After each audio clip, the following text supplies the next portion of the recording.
एक छोटे से गांव में रामलाल नाम का एक साधारण किसान रहता था। उसके पास थोड़ी सी जमीन थी जिसमें वो गेहूं और सरसों उगाता था।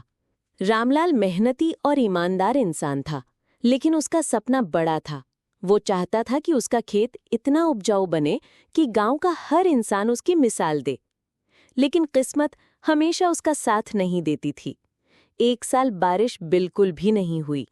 आसमान साफ रहा, खेत सूख गए और मिट्टी में दरारें पड़ गईं।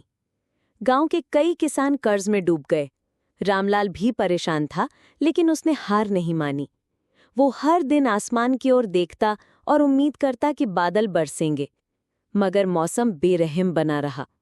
रामलाल ने ठान लिया कि अब वो सिर्फ बारिश के भरोसे नहीं बैठेगा। उसने सोचा, अगर आसमान से पानी नहीं बरसता तो मैं जमीन से पानी निकालूंगा।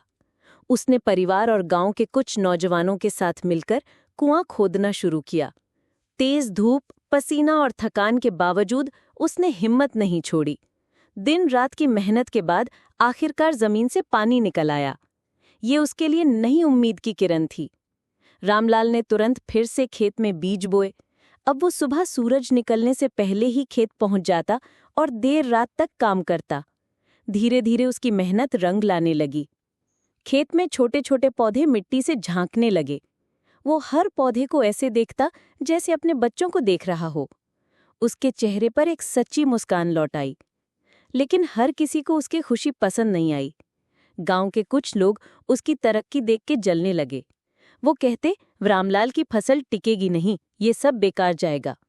कुछ लोगों ने चोरी छिपे उसकी फसल को नुकसान पहुंचाने की भी कोशिश की, मगर रामलाल डटा रहा। उसने रात में लालटेन लेकर खेत की रखवाली शुरू कर दी। वो अपने सपनों और मेहनत की रक्षा ऐसे करता जैसे कोई सैनिक अपनी धरती की करता है।